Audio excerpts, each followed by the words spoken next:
À la fête prénatale de ma sœur, elle a rigolé, toujours célibataire, chérie. Maman a ajouté, Béatrice attend son premier bébé. Je suis restée silencieuse. Puis un homme avec une enfant a dit, je suis le mari de Carole. Toute la salle était glacée. Je suis Cassandre, 34 ans, et c'est aujourd'hui la fête prénatale de ma sœur, Sophie, qui se tient au jardin de la Roseraie. Notre relation a toujours été tendue, mais je ne m'attendais pas à ce qui allait se passer ensuite. Alors que les invités se rassemblaient, Sophie a fait une blague cruelle sur mon statut de célibataire qui a laissé la pièce dans un silence gêné. Juste au moment où je pensais que je ne pouvais pas me sentir plus humilié, la porte s'est ouverte et un homme séduisant est entré, tenant une petite fille par la main. J'étais loin de me douter à quel point cet étranger allait tout transformer. Le matin de la fête prénatale de Sophie, je suis resté devant mon dressing plus longtemps que nécessaire, examinant chaque option de tenue. En tant que designer d'intérieur à Lyon, je m'habillais généralement avec assurance, mais les réunions de famille me faisaient toujours douter. J'ai finalement opté pour une robe midi rose poudrée, élégante sans être tape à accent grave-l'œil. Dieu m'en préserve de faire de l'ombre à la future maman. Mon appartement reflétait ma réussite, un loft spacieux en centre-ville avec des fenêtres allant du sol au plafond donnant sur la skyline de la ville. Je l'avais transformé d'un espace industriel brut en un foyer sophistiqué présenté dans plusieurs magazines de design. Cet espace représentait tout ce que j'avais priorisé, ma carrière, mon indépendance, ma vision. Tandis que mes amis se mariaient et avaient des enfants tout au long de la vingtaine et du début de la trentaine, je construisais Cassandre Anderson intérieur à partir de rien. Ce n'était pas que j'étais opposé au mariage ou à la famille, je n'avais juste pas rencontré quelqu'un qui me donnait envie de réorganiser mes priorités. Ma dernière relation sérieuse s'est terminée il y a 2 ans quand Antoine m'a lancé un ultimatum sur le mariage qui ressemblait plus à une date limite qu'à une proposition. J'ai choisi ma liberté à la place. Mon téléphone a vibré avec un texto de maman, n'oublie pas d'apporter ton cadeau. Sophie s'est inscrite sur 4 listes différentes. J'ai jeté un coup d'œil au paquet méticuleusement enveloppé sur mon comptoir, un porte-bébé haut de gamme qui coûtait plus cher que mon premier mois de loyer. Non pas que Sophie l'apprécierait. Rien de ce que je faisais n'était jamais vraiment à la hauteur aux yeux de ma famille. Sophie avait 2 ans de moins que moi, mais s'était en quelque sorte positionnée comme l'enfant prodige de la famille. Elle était devenue pédiatre, avait épousé un chirurgien nommé Daniel, avait acheté une maison dans la banlieue avec une clôture blanche, et maintenant, pile poil dans les temps, elle attendait un bébé. Mes parents n'avaient jamais explicitement dit qu'ils préféraient ces choix de vie aux miens, mais leurs questions constantes sur ma vie amoureuse et leurs commentaires pointus sur mon horloge biologique rendaient leurs sentiments assez clairs. J'ai pris mes clés et le cadeau, me suis regardé une dernière fois dans le miroir et me suis donné un petit discours d'encouragement silencieux, 6 heures. Tu n'as besoin que de survivre 6 heures. Le trajet vers les jardins de la Roseraie a pris 40 minutes, me donnant amplement le temps de répéter les réponses aux questions inévitables sur ma vie amoureuse, je me concentre sur mon entreprise en ce moment. La bonne personne n'est pas encore arrivée. Je suis en fait assez heureuse de ma vie telle qu'elle est. Toutes des déclarations vraies, mais toutes seraient accueillies par des sourires de pitié et des conseils bien intentionnés mais condescendants. Quand je suis arrivé, le lieu ressemblait à quelque chose tout droit sorti d'un magazine. Des bouquets de roses blanches et de gypsophiles ornaient chaque surface. Une bannière Bienvenue bébé Jules était accrochée à l'entrée. Faites confiance à Sophie pour avoir la fête prénatale la plus parfaite possible, digne de Pinterest. J'ai affiché mon meilleur sourire et suis entré, repérant immédiatement ma mère dirigeant le personnel de la restauration avec une précision militaire. Elle s'est précipitée vers moi en me voyant, ses yeux tombant immédiatement sur mon cadeau. Cassandre, tu as 15 minutes de retard. Tout le monde est déjà là. Elle a légèrement ajusté mes cheveux, une habitude de mon enfance qui m'irritait toujours. Sophie demandait après toi.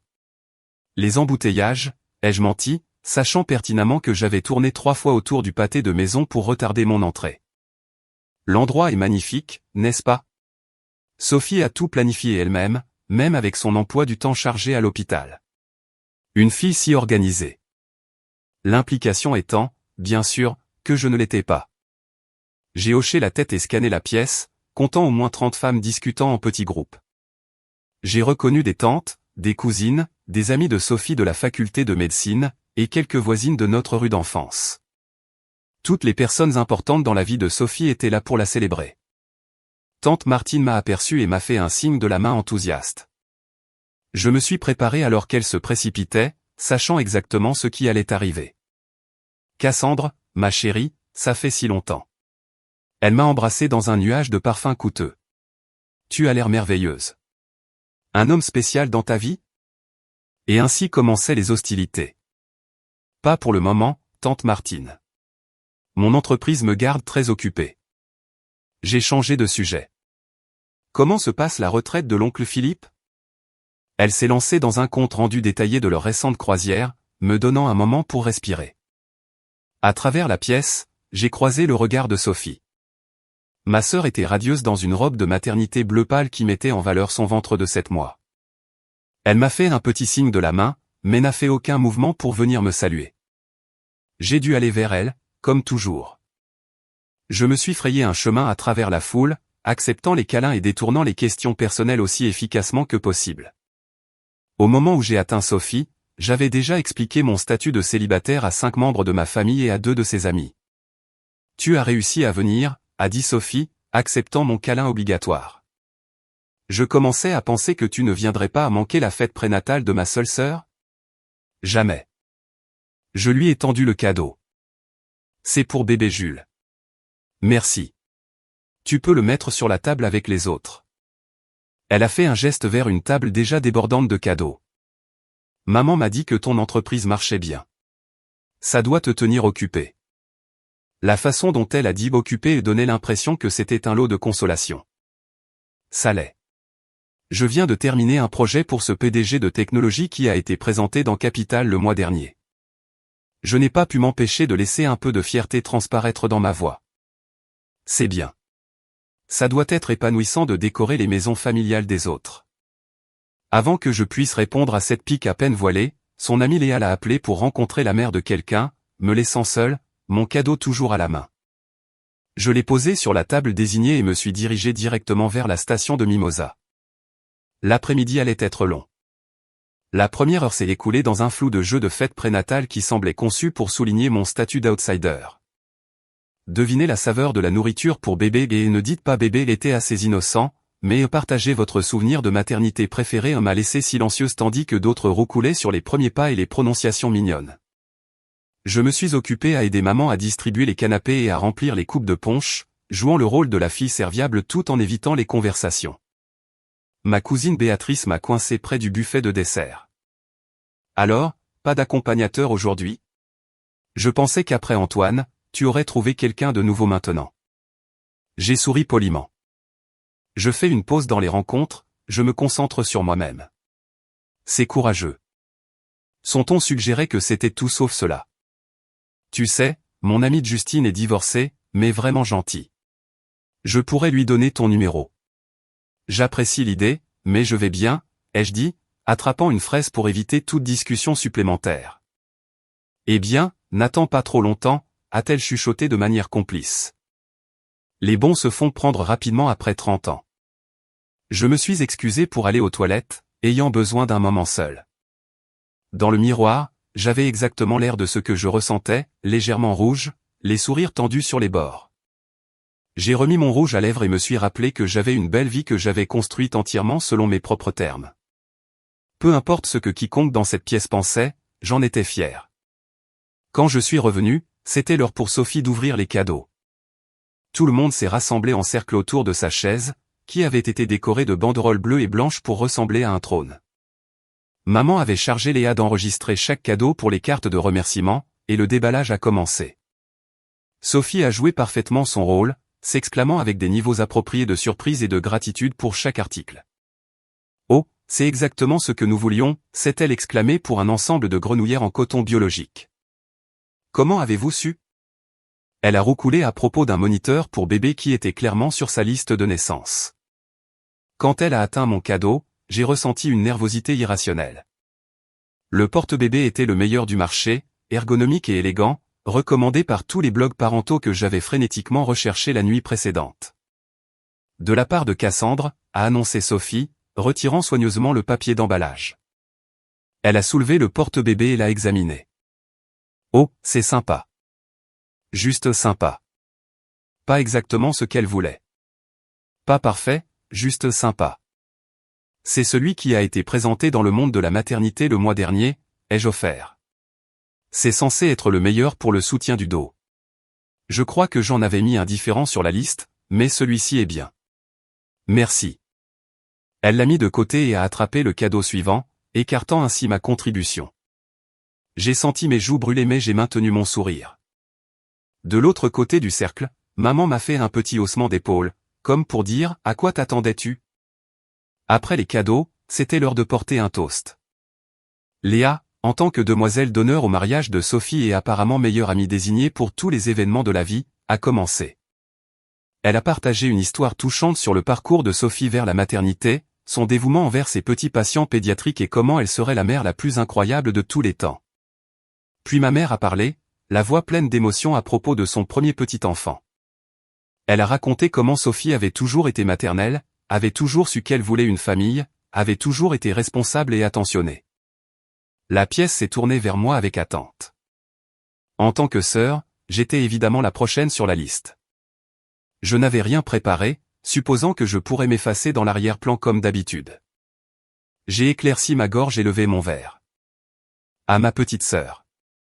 Tu as toujours su exactement ce que tu voulais et tu t'es lancée avec détermination. Je sais que tu apporteras la même détermination à la maternité. À Sophie et bébé Jules. Court, mais sincère. J'ai pensé avoir réussi à gérer le moment jusqu'à ce que Sophie reprenne le microphone. Merci, ma sœur. Elle a souri, mais cela n'a pas atteint ses yeux. Tu sais, c'est drôle. En grandissant, tout le monde pensait toujours que Cassandre serait la première à se marier et à avoir des enfants parce qu'elle est l'aînée. Mais me voilà, la devançant sur la ligne d'arrivée. Un murmure de rire gêné s'est répandu dans la pièce. Je suppose que certaines d'entre nous avaient juste des priorités différentes, a-t-elle poursuivi, tapotant son ventre. Bien sûr, si tu attends beaucoup plus longtemps, Cass, il faudra peut-être que nous envisagions des traitements de fertilité pour toi. Au moins, l'une de nous a réussi à trouver un mari avant que ses ovules ne s'assèchent. La pièce est devenue silencieuse pendant une seconde avant que quelques rires inconfortables n'éclatent. Quelqu'un près du fond a halté de manière audible. Je suis resté figé, ma coupe de champagne à mi-chemin de mes lèvres, incapable de réaliser que ma sœur venait de se moquer publiquement de mon célibat et de mon absence d'enfant à sa propre fête prénatale. Ma mère est intervenue rapidement. Eh bien, chacun a son propre chemin. Qui veut du gâteau? Mais le mal était fait. Je pouvais sentir les yeux sur moi, certains compatissants, d'autres amusés, tous me voyant comme la pitoyable sœur aînée qui ne pouvait pas s'assurer un mari. Ma confiance soigneusement construite s'est effondrée en un instant. J'ai posé mon verre avec des doigts tremblants et me suis excusé. J'ai besoin d'air, ai-je marmonné à personne en particulier, me dirigeant vers les portes du jardin aussi fermement que mes jambes tremblantes le permettaient. Dehors, l'air printanier était frais contre mon visage brûlant. J'ai trouvé un banc de pierre partiellement caché par un cerisier en fleurs et je m'y suis effondré, permettant enfin aux larmes de venir. Ce n'étaient pas des larmes de tristesse. C'étaient des larmes de colère, de frustration qui s'étaient accumulées pendant des années de commentaires méprisants et de compliments perfides. Comment osait-elle? Comment Sophie osait-elle utiliser son moment de célébration pour m'humilier publiquement? Et comment osait notre famille rire avec elle comme si mes choix de vie étaient en quelque sorte une blague? J'ai essuyé mes joues furieusement, étalant mon mascara coûteux sur mon visage. À ce moment-là, je détestais ma sœur. Je détestais qu'elle puisse encore me faire me sentir insignifiante malgré tout ce que j'avais accompli. Je détestais qu'une partie de moi aspire encore à son approbation et à celle de nos parents, même en sachant que cela n'arriverait jamais. Le jardin était heureusement vide. Tout le monde à l'intérieur était concentré sur la cérémonie de coupe du gâteau que je manquais désormais. Tant mieux. Laissons Sophie avoir son moment parfait sans la sœur vieille fille qui rôdait en arrière-plan. J'ai trouvé un mouchoir dans mon sac et j'ai tamponné mes yeux, essayant de sauver ce qui restait de mon maquillage. Un coup d'œil à mon miroir compact montrait des yeux de raton laveur et des joues tachetées. Adieu la dignité. Ça va? La petite voix m'a surprise. J'ai levé les yeux et j'ai trouvé une petite fille aux boucles rousses et aux yeux marrons sérieux me regardant curieusement. Elle ne pouvait pas avoir plus de 7 ans, portant une robe jaune avec un cardigan brodé de papillons sur les poches. Je vais bien, ma puce, ai-je dit automatiquement, refermant mon compact. J'avais juste besoin d'air frais. Vous n'avez pas l'air bien. Vous avez l'air triste. Elle a penché la tête. Mon papa dit que c'est normal d'être triste parfois, mais que ça aide d'en parler. Avant que je puisse répondre, une voix plus grave a appelé, « Léa, où es-tu allée ?» Un instant plus tard, un homme est apparu au coin du chemin du jardin. Il était grand, avec des cheveux noirs légèrement ébouriffés, comme s'il passait souvent ses mains dedans. Quand il a aperçu la petite fille, le soulagement a inondé ses traits. « Léa, tu ne peux pas t'éloigner comme ça, » a-t-il dit, se dépêchant vers elle. Je ne me suis pas éloigné. J'explorais, a-t-elle corrigé sérieusement. Et j'ai trouvé une dame qui était triste. Les yeux de l'homme se sont tournés vers moi, et je suis devenue parfaitement consciente de mon visage taché de larmes et de mon maquillage barbouillé. L'embarras m'a submergé. Je suis tellement désolé si ma fille vous a dérangé, a-t-il dit, sa voix chaleureuse avec une sincère préoccupation. Léa a l'habitude de se faire des amis partout où elle va. Elle ne me dérangeait pas, l'ai-je assuré, tentant un sourire. Elle m'a juste surprise dans un moment.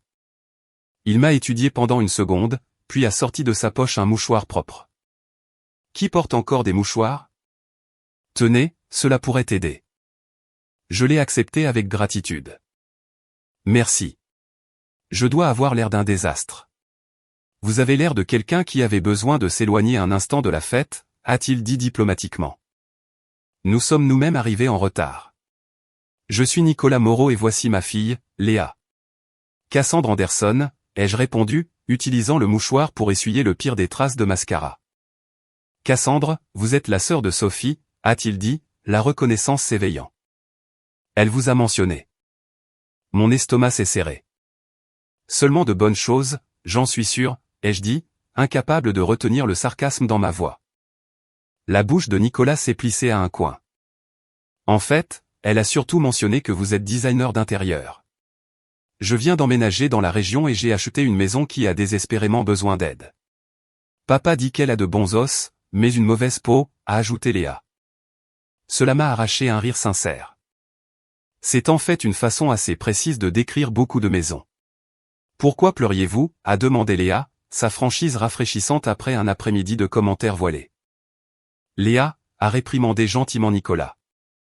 C'est un peu personnel. Ce n'est pas grave, ai-je dit, trouvant que sa question ne me dérangeait pas. Parfois, les adultes disent des choses qui blessent les sentiments des autres, même les sœurs. Léa a hoché la tête solennellement. Comme quand Lily à l'école a dit que mes dessins étaient stupides parce que j'avais fait le soleil violet. Exactement comme ça, ai-je acquiescé. Est-ce que ton soleil était violet parce que c'est ce que tu voulais qu'il soit? Non, il était violet parce qu'il manquait le crayon jaune, a-t-elle dit pragmatiquement, me faisant rire à nouveau. Mais je l'aimais quand même. Fille intelligente, ai-je dit. Parfois, il faut travailler avec ce qu'on a, n'est-ce pas? Nicolas regardait notre échange avec une expression que je ne pouvais pas déchiffrer. Nous devrions probablement rentrer à l'intérieur et offrir nos félicitations, a-t-il dit. Je travaille avec Sophie à l'hôpital pédiatrique de Lyon. Je suis le nouveau pédiatre dans son cabinet. Cela expliquait sa présence à un événement majoritairement féminin. Êtes-vous à Lyon depuis longtemps? Seulement 3 mois, a-t-il dit. Nous avons déménagé de Bordeaux après. Il a jeté un coup d'œil à Léa qui s'était éloignée de quelques mètres pour examiner un papillon sur un buisson. Après que nous ayons eu besoin d'un nouveau départ. Quelque chose dans son ton me disait qu'il y avait plus à cette histoire. Avant que je ne puisse répondre, Léa a appelé, « Papa, regarde. » C'est un papillon monarque. Il est magnifique. Merveilleux, a-t-il répondu, puis s'est tourné vers moi. Voudriez-vous venir à l'intérieur avec nous? J'aurais besoin d'un allié.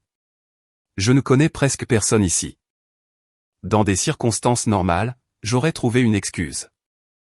J'aurais dit que j'avais besoin de plus de temps seul ou que je pensais partir tôt. Mais quelque chose dans ses yeux gentils et la franchise adorable de Léa m'a fait hocher la tête. J'aimerais ça, ai-je dit, me levant et lissant ma robe. Bien que je doive probablement arranger mon visage d'abord. Si ça peut t'aider, je trouve que vous avez l'air parfaitement bien, a dit Nicolas, puis a immédiatement semblé gêné. Je veux dire, on ne peut même pas dire que vous avez. C'est-à-dire. C'est bon, ai-je dit, souriant à son malaise. Je vois ce que vous voulez dire. Léa est revenue en sautillant vers nous. Vous venez manger du gâteau avec nous? Papa a dit qu'il y aura du gâteau. Il y a définitivement du gâteau, ai-je confirmé. Et oui, je vais vous rejoindre. Léa a rayonné et a impulsivement pris ma main. Bien. Vous pouvez vous asseoir avec nous. Papa ne sait pas comment parler au fait. Il devient bizarre. Nicolas a gémi.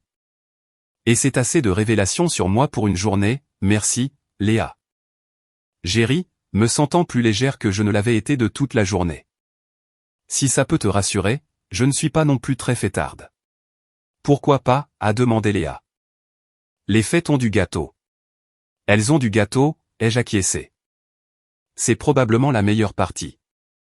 Alors que nous marchions vers l'intérieur, Léa entre nous, tenant toujours ma main, Nicolas a dit doucement, quoi qu'il se soit passé là-bas, rappelez-vous simplement que les gens qui essaient de rabaisser les autres essaient généralement de se sentir plus grands eux-mêmes. Je l'ai regardé, surprise par cette perspicacité. C'est en fait assez sage. J'ai mes moments, a-t-il dit avec un sourire autodérisoire. Rares, mais ils arrivent. Pour la première fois de la journée, j'ai senti que je pouvais respirer correctement. J'étais entré dans le jardin humilié et seul. D'une certaine manière, je rentrais avec des alliés. Nous sommes rentrés dans le lieu par les portes du jardin, passant du calme paisible à une cacophonie de bavardage et de rires de fête prénatale. Sophie était au centre de la pièce, une main posée sur son ventre tandis que l'autre gesticulait avec animation alors qu'elle racontait une histoire qui captivait son auditoire. Ses yeux se sont posés sur nous en entrant, s'écarquillant légèrement lorsqu'elle a remarqué que je marchais avec Nicolas et Léa. J'ai regardé son expression passer de la surprise au calcul en un instant. Nicolas, a-t-elle appelé, lui faisant signe de s'approcher. Tu es là, et tu as trouvé ma sœur, je vois. Nous nous sommes rencontrés dans le jardin, a expliqué Nicolas alors que nous nous approchions. Léa se faisait des amis comme d'habitude. Léa, me tenant toujours la main, a hoché la tête fièrement. Cassandre était triste, mais nous avons arrangé ça. Le sourire de Sophie s'est crispé au coin. Oh, elle prenait juste l'air frais, ai-je dit doucement, refusant de lui donner satisfaction. Il fait un peu chaud ici. Eh bien, tu arrives juste à temps pour le gâteau, a dit Sophie, son attention se déplaçant entièrement vers Nicolas. Nous l'avons gardé jusqu'à ce que tout le monde arrive. Désolé du retard, a dit Nicolas. Urgence à l'hôpital. Vous savez ce que c'est. Bien sûr, Sophie a touché son bras familièrement. Je suis juste contente que tu aies pu venir. J'ai réservé des places pour toi à la table principale. Je n'ai pas été surprise quand son geste a indiqué seulement 2 chaises pour Nicolas et Léa. Je n'étais pas incluse dans l'invitation. En fait, a dit Nicolas, me regardant. J'ai promis à Cassandre qu'elle pourrait s'asseoir avec nous. Léa s'est déjà liée d'amitié avec elle. Je l'aime bien, a déclaré Léa d'un ton factuel. Elle ne me parle pas comme si j'étais un bébé. L'expression de Sophie a oscillé entre l'agacement et le besoin de maintenir son calme d'hôtesse. Eh bien, je suis sûr que nous pouvons ajouter une autre chaise, a-t-elle dit finalement. Alors que nous nous dirigions vers la table, j'ai remarqué plusieurs amis de Sophie observant notre interaction avec intérêt. Ma sœur avait toujours été le centre de l'attention, surtout lors des rassemblements sociaux. Le fait que l'attention du nouveau et séduisant médecin soit détournée vers moi était clairement un développement inattendu. Le gâteau était un chef-d'œuvre de fondant bleu bébé et de délicates décorations en sucre, un berceau miniature avec un bébé en fondant niché à l'intérieur. Il est magnifique, ai-je dit sincèrement. N'est-ce pas? Sophie a soupiré. La pâtisserie avait une liste d'attente de 6 mois, mais quand j'ai expliqué que j'étais médecin, ils ont fait une exception. J'ai croisé le regard de Nicolas et il m'a donné un regard amusé subtil qui suggérait qu'il trouvait son commentaire aussi inutilement vantard que moi. Maman est apparue avec un couteau à gâteau. Sophie, chérie, tout le monde attend. Devons-nous couper le gâteau maintenant? Bien sûr. Sophie s'est positionnée parfaitement pour les photos, faisant signe à son mari, Daniel, de la rejoindre. Alors que tout le monde se concentrait sur la cérémonie de coupe du gâteau, Léa a tiré sur ma manche. Vous aimez les papillons, a-t-elle chuchoté. J'adore les papillons, ai-je chuchoté en retour. Surtout les papillons monarques comme celui que tu as trouvé. Elle a rayonné. Moi aussi. J'ai un livre entier sur eux à la maison. Papa me l'a acheté à la librairie. Cela ressemble à un livre merveilleux. Vous pourriez venir le voir un jour, a-t-elle suggéré avec l'ouverture facile de l'enfance. Nous avons un grand jardin. Peut-être que des papillons viendront. Nicolas, entendant cela, a semblé momentanément embarrassé. Léa, Madame Anderson est probablement très occupée par son travail. C'est Cassandre, ai-je corrigé gentiment. Et je ne suis jamais trop occupé pour les papillons. Léa a regardé triomphalement son père. Tu vois, elle peut venir. Le sourire de Nicolas était apologétique mais chaleureux. Peut-être devrions-nous commencer par le gâteau avant de planifier des visites sociales. Alors que les assiettes de gâteau étaient distribuées, je me suis retrouvé à apprécier sincèrement le moment. Léa bavardait à propos de son école, de sa nouvelle maison et du fait que son père ne pouvait cuisiner que des spaghettis et du fromage grillé. Nicolas essayait occasionnellement de l'éloigner de la révélation de trop de secrets de famille, ce qui ne faisait que rendre ses histoires plus divertissantes. De l'autre côté de la table, Sophie observait notre interaction avec une irritation croissante. Lorsque Léa a accidentellement renversé sa tasse de punch, envoyant un jet de liquide rouge directement sur la robe bleu pâle de Sophie, le moment s'est figé. « Oh mon Dieu !» a haleté Sophie, se levant alors que la tache se propageait sur son ventre. « Je suis désolé !» Les yeux de Léa s'écarquillèrent d'horreur. Avant que Nicolas ne puisse réagir, j'attrapais déjà des serviettes. Ce n'est rien, Léa. Les accidents arrivent. Sophie, si vous tamponnez rapidement et passez de l'eau froide dessus, cela ne s'incrustera pas. Cette robe est de marque, a claqué Sophie, tamponnant inefficacement la tache qui s'étendait. Alors vous voulez absolument la traiter correctement, ai-je dit calmement. Avez-vous des vêtements de rechange? Dans mon sac de voyage, a-t-elle admis à contre-cœur. Parfait. Pourquoi n'allez-vous pas vous changer et je m'occupe de ça? J'ai déjà enlevé des taches de vin sur des canapés blancs. Du punch sur du polyester sera facile. Nicolas me regardait avec quelque chose qui ressemblait à de l'admiration tandis que je nettoyais efficacement le désordre et assurais à Léa que tout allait bien. Vous avez géré ça très bien, a-t-il dit doucement pendant que Sophie allait se changer. Je gère des clients paniqués tout le temps, ai-je haussé les épaules. Un peu de punch n'est rien comparé au client qui a laissé son chiot se lâcher sur un tout nouveau tapis blanc. Léa, remise de sa mortification, a gloussé. Qu'est-ce qui est arrivé au chiot? Le chiot allait bien, je l'ai assuré. Et le tapis aussi, finalement. Lorsque Sophie est revenue dans une robe différente, la portion d'ouverture des cadeaux s'est poursuivie. Le cadeau de Nicolas était une boîte à musique en bois fabriquée à la main qui jouait une berceuse. C'était celle de Léa quand elle était bébé, a-t-il expliqué. Cela l'aidait toujours à dormir. L'expression de Sophie s'est adoucie sincèrement pour la première fois de la journée. C'est tellement attentionné, Nicolas. Merci. J'ai observé l'interaction avec curiosité. Il y avait une histoire là-dedans, dans la boîte à musique et dans la décision de Nicolas de donner quelque chose d'aussi personnel, ainsi que dans le hochement de tête solennel d'approbation de Léa lorsque son père l'a présenté. Alors que la fête commençait à se terminer, je me suis retrouvé réticente à partir. Malgré l'humiliation plus tôt, l'après-midi avait pris une tournure inattendue. J'étais en train d'aider à ramasser le papier cadeau jeté lorsque Nicolas s'est approché à nouveau. Léa et moi partons bientôt, a-t-il dit. Elle a école demain et j'ai des rondes-tôt à l'hôpital. C'était un plaisir de vous rencontrer tous les deux, ai-je dit sincèrement. Merci pour le sauvetage dans le jardin. Quand vous voulez. Il a hésité, puis a ajouté, je suis sérieux quand je dis que ma maison a besoin d'aide. Serait-ce possible que je vous appelle professionnellement? Je veux dire. Avant que je ne puisse répondre, Sophie s'est matérialisée à côté de nous. Nicolas, tu pars? Laisse-moi te raccompagner. Il y a quelque chose que je voulais te demander à propos de ce cas patient dont nous avons discuté la semaine dernière. Elle l'a pratiquement guidé loin de moi, me laissant seul avec une poignée de papier cadeau froissé. J'ai soupiré et me suis tourné pour trouver un sac poubelle, seulement pour me cogner contre Léa. Papa vous aime bien, m'a-t-elle informé d'un ton factuel. Il devient plus bavard quand il aime quelqu'un. Je n'ai pas pu m'empêcher de sourire. Ah oui? Elle a hoché la tête sérieusement. Il a écrit votre nom sur sa main pour ne pas l'oublier. Il fait ça avec les choses importantes. Avant que je ne puisse traiter cette information, Léa est partie en sautillant pour rejoindre son père à la porte. En partant, Nicolas s'est retourné et m'a fait un petit signe de la main. J'ai répondu, me sentant comme une adolescente qui a le béguin au lieu d'une femme adulte dans la trentaine.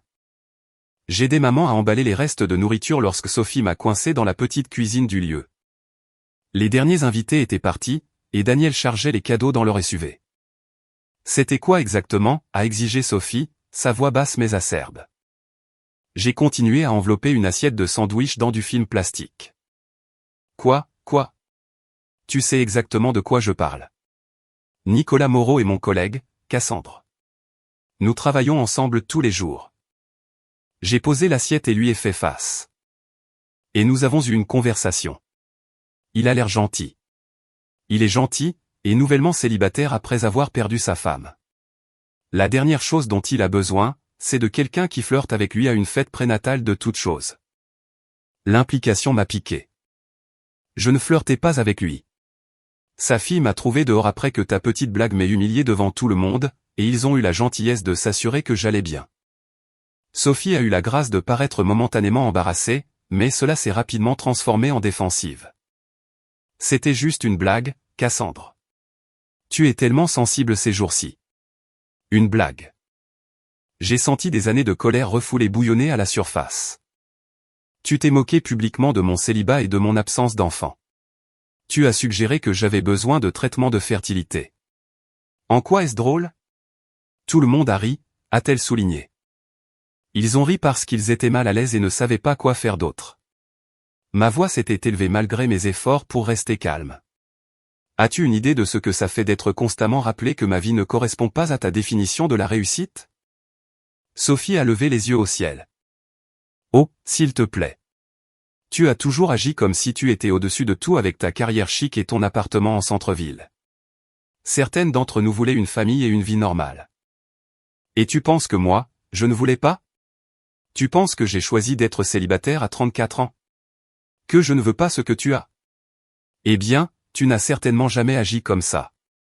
Toujours trop occupé avec ta carrière pour avoir des rendez-vous sérieux.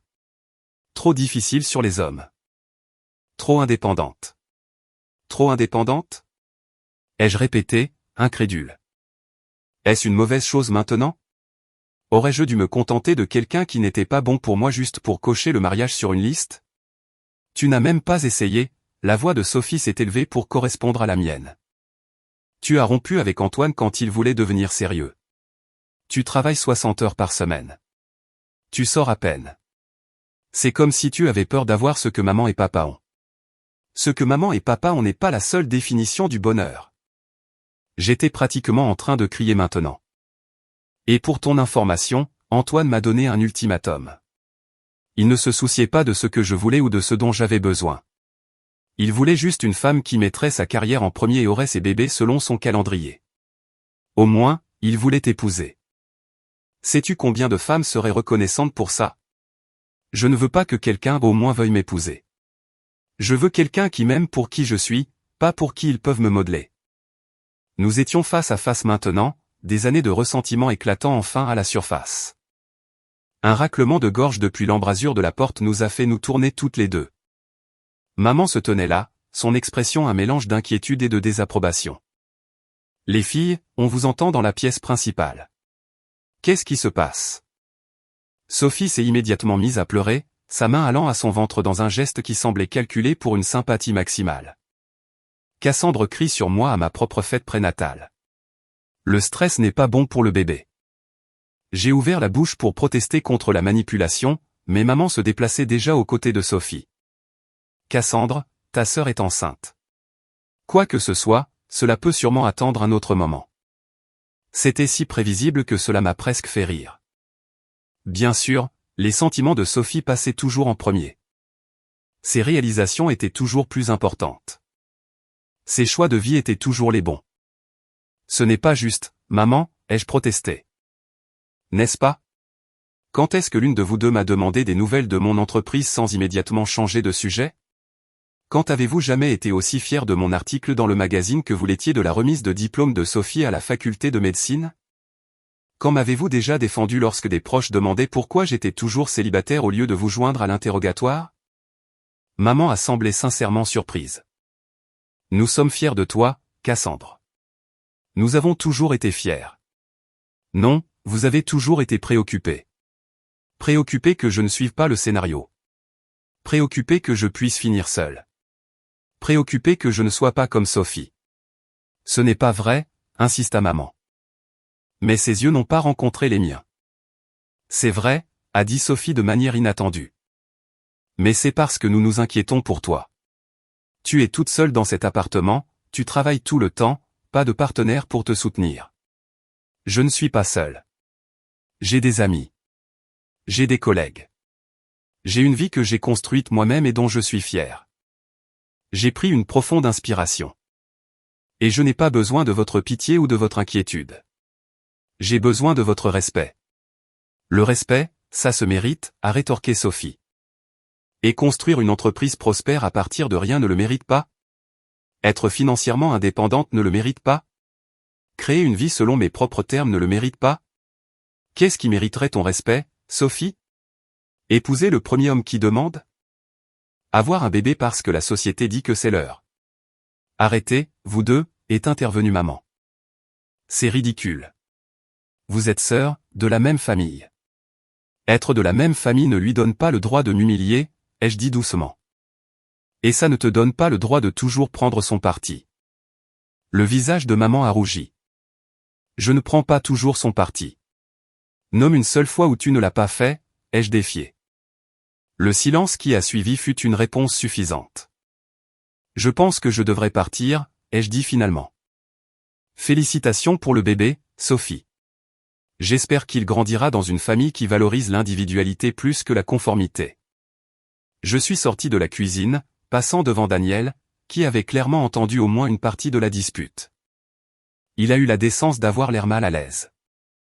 J'ai attrapé mon sac là où je l'avais laissé et me suis dirigé vers la sortie sans regarder en arrière. Dehors, la soirée de printemps était fraîche et claire. J'ai pris une profonde inspiration, me sentant à la fois épuisée et en quelque sorte plus légère. Après des années à essayer de gagner une approbation que je n'aurais jamais, je m'étais finalement défendu, ainsi que mes choix. Cassandre. Je me suis tourné pour trouver Nicolas debout près de sa voiture, Léa attachée à l'arrière.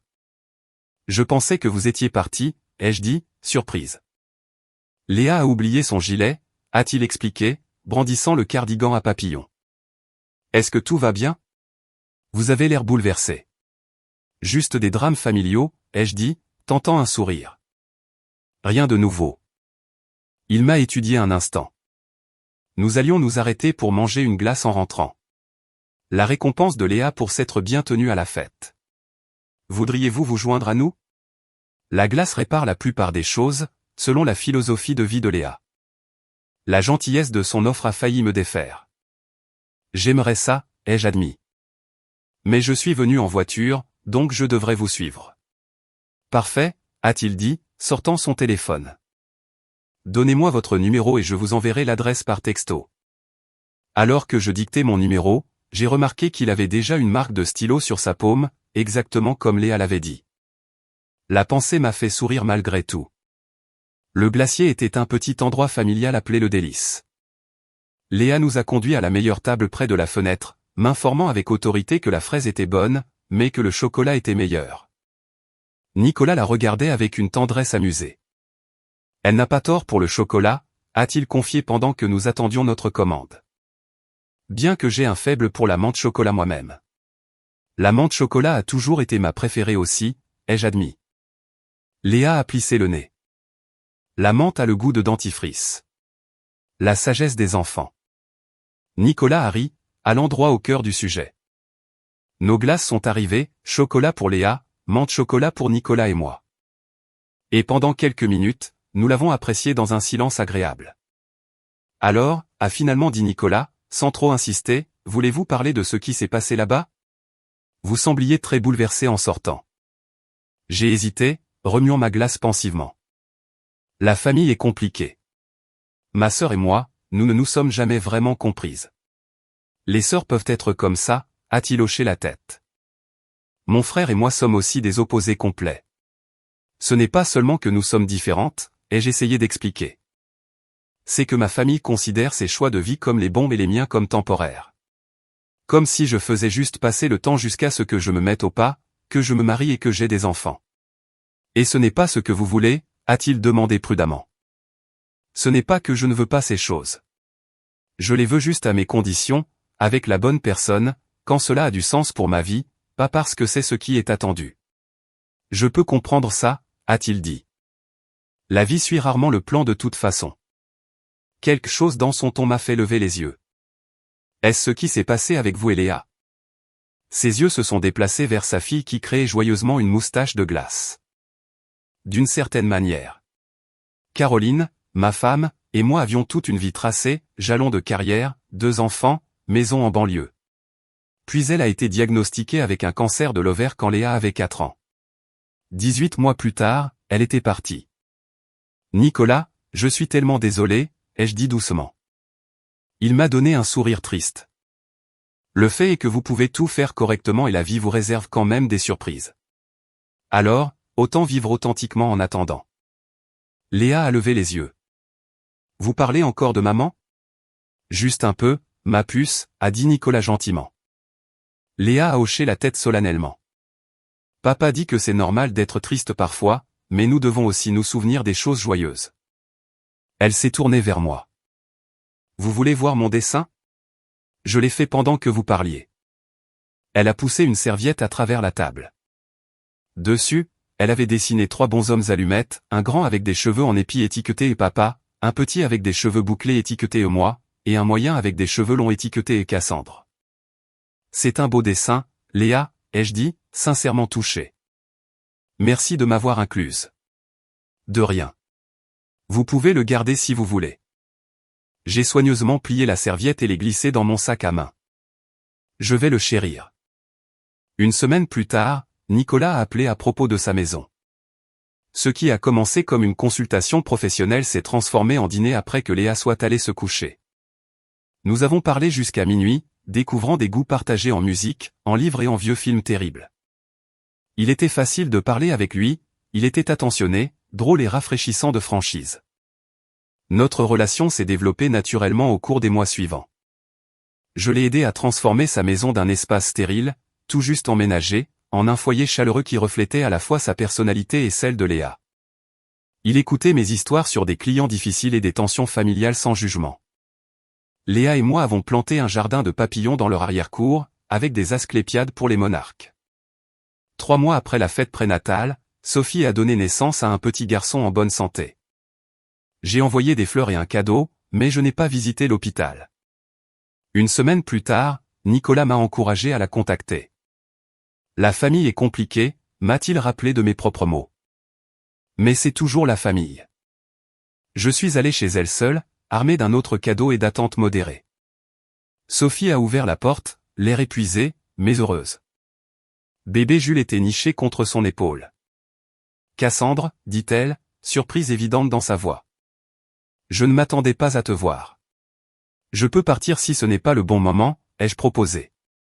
Non, entre. Elle a reculé. Jules vient de manger, alors il devrait être tranquille un moment. La visite fut maladroite au début, mais lorsqu'elle a placé Jules dans mes bras, quelque chose a changé. Mon neveu était minuscule et parfait, sa petite main s'enroulant autour de mon doigt avec une force surprenante. Il est magnifique, sauf, ai-je dit sincèrement. Il l'est, n'est-ce pas? Son visage s'est adouci d'amour en regardant son fils. C'est plus difficile que ce à quoi je m'attendais. Les nuits sans sommeil, l'inquiétude constante. Je pensais que parce que j'étais pédiatre, j'aurais tout compris. Personne n'a tout compris, ai-je dit, pensant aux mots de Nicolas sur la vie et les surprises. Je suis désolé pour ce que j'ai dit à la fête, a dit Sophie soudainement. C'était cruel et inutile. J'étais jalouse. Jalouse de quoi? De ta liberté, de ta réussite, du fait que tu aies construit quelque chose qui est entièrement à toi. Elle a soupiré. Ne te méprends pas, j'aime Daniel et je voulais ce bébé plus que tout, mais parfois je regarde ta vie et je me demande ce que ça ferait de ne répondre qu'à moi-même. C'était peut-être la conversation la plus honnête que nous ayons jamais eue. Nous n'avons pas tout résolu ce jour-là, mais c'était un début. La première fois que j'ai amené Nicolas à un dîner de famille, mes parents ont été visiblement surpris. Ils l'avaient rencontré brièvement à l'hôpital après la naissance de Jules, mais ne l'avaient pas associé à moi. Léa les a charmés immédiatement avec des histoires sur notre jardin de papillons. Alors, comment vous êtes-vous rencontrés tous les deux, a demandé papa au-dessus du dessert. À la fête prénatale de Sophie, a répondu Nicolas. Léa a trouvé Cassandre dans le jardin et a décidé que nous devrions être amis. Meilleure décision que j'ai jamais prise, a déclaré fièrement Léa. Maman nous a regardés tout au long du dîner, son expression pensive. Alors que Nicolas et papa discutaient de baseball, elle m'a prise à part dans la cuisine. Il a l'air gentil, a-t-elle dit prudemment. Il est gentil, ai-je confirmé. Et attentionné, intelligent, et un père merveilleux. Et tu es heureuse? J'ai réfléchi sérieusement à la question. Je le suis, mais pas parce que j'ai enfin trouvé quelqu'un. Maman, j'étais heureuse avant. C'est juste un bonheur différent. Elle a hoché la tête lentement. Je pense que je comprends ça maintenant. Je suis désolé si nous t'avons fait sentir que tes choix n'étaient pas valables, Cassandre. Nous voulions juste que tu aies ce qui nous rendait heureux. Je sais, ai-je dit, me surprenant à le croire. Mais j'avais besoin de trouver ma propre version du bonheur. Alors que l'automne se transformait en hiver, Nicolas et moi nous sommes rapprochés. Léa m'a demandé si je pouvais les aider à décorer leur arbre de Noël, puis si je voulais me joindre à eux pour Noël au matin. Au printemps, je passais plus de nuits chez eux que dans mon appartement. Un soir, alors que nous plantions de nouvelles fleurs dans le jardin de papillons qui était devenu notre projet, Nicolas a demandé nonchalamment, « As-tu déjà pensé à emménager ici ?» Officiellement, je veux dire. Je me suis assise sur mes talons, de la terre tachant mes gants de jardinage.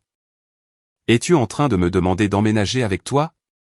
Je demande si tu y as pensé, a-t-il clarifié avec un sourire. Léa et moi, nous y avons pas mal pensé, en fait. Et que pense Léa de l'idée? Pourquoi ne lui demandes-tu pas toi-même? Je me suis tourné pour trouver Léa debout derrière moi, tenant une petite boîte en velours avec une expression solennelle. Léa, qu'est-ce que c'est, ai-je demandé, mon cœur s'accélérant soudainement. Papa a dit que je pouvais la tenir pour lui, a-t-elle expliqué. Parce que je vous ai trouvé en premier. Nicolas a pris la boîte des mains de Léa et s'est agenouillé à côté de moi dans le jardin. Ce n'est pas comme ça que j'avais prévu de faire ça. J'avais préparé tout un discours sur le timing, les deuxièmes chances et comment tu as transformé notre maison en foyer avant même d'y emménager. Mais la vérité est plus simple que cela. Il a ouvert la boîte pour révéler une bague émeraude de style vintage. Je t'aime, Cassandre. Léa t'aime. Nous aimerions que tu fasses officiellement partie de notre famille. Veux-tu m'épouser? J'ai regardé de Nicolas à Léa, qui regardait avec des yeux pleins d'espoir, et j'ai pensé à tout le chemin parcouru depuis ce moment humiliant à la fête prénatale. Au final, j'avais trouvé l'amour, non pas en compromettant qui j'étais ou en me précipitant pour respecter un calendrier arbitraire, mais en étant authentiquement moi-même jusqu'à ce que je trouve quelqu'un qui valorisait cela. Oui, ai-je dit, des larmes de joie débordant. Oui à vous deux. Léa m'a jeté ses bras autour du cou. Je savais que tu dirais oui. Est-ce que je peux être la fille d'honneur? Est-ce qu'on peut avoir un chiot maintenant? Nicolas a ri. Une décision qui change la vie à la fois, ma puce. Alors qu'il glissait la bague à mon doigt, j'ai réalisé que la famille que je construisais n'était pas celle que j'avais imaginée étant jeune fille. Elle était meilleure, plus riche, plus authentique, car elle s'était formée en son propre temps parfait. Un an après la fête prénatale de Sophie, j'étais dans son jardin, regardant Léa chasser Jules, maintenant un bambin d'1 an, à travers l'herbe. Nicolas était en pleine conversation avec Daniel près du grill, les deux hommes riant de quelque chose. Mes parents étaient assis à proximité, maman berçant bébé Chloé, la deuxième grossesse surprise de Sophie sur ses genoux. Qui aurait pensé que nous en serions là, a dit Sophie, me rejoignant avec 2 verres de limonade. J'en ai accepté un avec gratitude. Certainement pas moi. Pas après cette fête. Mon Dieu, j'ai été horrible avec toi ce jour-là. Elle secoua la tête. Les hormones de grossesse ne sont pas une excuse pour être une sœur terrible. De l'eau sous les ponts, les jeux assurés. Au cours de l'année écoulée, nous avions progressivement reconstruit notre relation sur des bases plus honnêtes. Ce n'était pas parfait, mais c'était réel d'une manière qui ne l'avait jamais été auparavant. Alors, elle a fait un geste vers ma simple bague de fiançailles. Avez-vous fixé une date? Septembre, ai-je dit. Petite cérémonie, juste la famille et les amis proches. Léa veut relâcher des papillons au lieu de jeter du riz. Bien sûr qu'elle le veut, Sophie a souri affectueusement à sa future nièce. C'est quelque chose, cet enfant. Elle l'est. J'ai acquiescé, regardant Léa aider soigneusement Jules à franchir une petite marche. C'est elle qui m'a trouvé en pleurs dans le jardin ce jour-là. Tu sais, si elle ne s'était pas éloignée de Nicolas. Alors, mon horrible commentaire t'a en fait mené à rencontrer l'amour de ta vie. Sophie a haussé un sourcil. Tu ne vas pas me remercier, n'est-ce pas? J'ai ri. N'allons pas jusque-là, mais j'ai fait la paix avec ça. Tout arrive en son propre temps, n'est-ce pas? L'année passée avait été celle d'un profond changement et d'une croissance. Nicolas, Léa et moi avions créé notre propre unité familiale, construite sur le respect mutuel et la compréhension. Mon entreprise de design s'était développée et j'avais embauché 2 assistantes pour aider à gérer la charge de travail. Je travaillais toujours dur, mais j'avais trouvé un équilibre qui me permettait d'être présente pour les pièces de théâtre scolaire et les dîners de famille. Maman s'est approchée, portant Chloé. Cette petite a besoin de sa tante Cassandre, a-t-elle déclaré, me transférant le bébé dans les bras. Elle a été grenon toute la matinée, mais je parie que tu peux la charmer. J'ai bercé Chloé contre ma poitrine, respirant son odeur de bébé. Autrefois, se faire confier un bébé m'aurait mise mal à l'aise, consciente de toutes les attentes et jugements derrière le geste. Maintenant, j'ai simplement profité du moment pour ce qu'il était. Tu es une mère naturelle, a observé maman. J'ai de la pratique avec Jules, ai-je souligné, et Léa m'a donné des leçons sur la bonne technique pour tenir une poupée. Affaire très sérieuse, tenir une poupée. Maman a acquiescé solennellement. Après une pause, elle a ajouté, je suis désolé que nous t'ayons tant mis la pression sur le mariage et les enfants. En te regardant avec Nicolas et Léa, je peux voir maintenant que le timing est différent pour tout le monde. Merci de dire ça, ai-je dit, sincèrement touché. Cela signifie beaucoup. Ton père et moi en parlions hier soir, en fait, à quel point tu as l'air plus heureuse maintenant non pas parce que tu vas te marier, mais parce que tu as trouvé ton chemin selon tes propres termes. Chloé a gazouillé et a attrapé mon collier, mettant fin au moment, mais me laissant avec un sentiment chaleureux de validation que j'avais cherché si longtemps. Plus tard, alors que Nicolas et moi rentrions chez nous avec une Léa endormie sur la banquette arrière, j'ai réfléchi au voyage de l'année passée. À quoi penses-tu? A demandé Nicolas, cherchant ma main à travers la console. Je pensais à quel point tout est différent maintenant par rapport à il y a un an, ai-je dit. À quel point les choses ont changé. As-tu des regrets? A-t-il demandé légèrement, mais je pouvais entendre la question sincère en dessous. Pas un seul, les jeux assurés, serrant sa main. Je pensais à ce que j'ai appris. Que la famille n'est pas toujours ce que l'on attend, ni qui on attend. Que le bonheur ne suit pas un calendrier prescrit. Que parfois les moments les plus douloureux mènent aux plus belles destinations. C'est assez profond pour un dimanche soir, a-t-il taquiné gentiment. J'ai mes moments, ai-je fait écho à ces mots de notre première rencontre. Rares, mais ils arrivent. Dans le rétroviseur, je pouvais voir Léa, sa tête dodelinant alors qu'elle luttait contre le sommeil. Cette famille inattendue, un veuf encore en guérison, une petite fille aux boucles rousses obsédée par les papillons, et moi enfin à l'aise dans ma propre peau, n'était pas ce que j'avais imaginé pour moi-même. C'était mieux, car c'était réel, mérité et choisi. La famille que j'ai trouvée n'est pas venue dans l'ordre attendu par la société. Il y avait eu de la douleur, de la perte et de la croissance avant que nous nous trouvions. Mais attendre la bonne connexion plutôt que de forcer la mauvaise m'avait donné quelque chose de plus authentique que je n'aurais pu l'imaginer. Alors que nous nous arrêtions dans notre allée, notre maison remplie de touches de nous trois, j'ai ressenti un profond sentiment de paix. Le chemin compte autant que la destination. Mon chemin avait été sinueux et parfois difficile, mais il m'avait mené exactement là où je devais être, exactement quand j'avais besoin d'y être.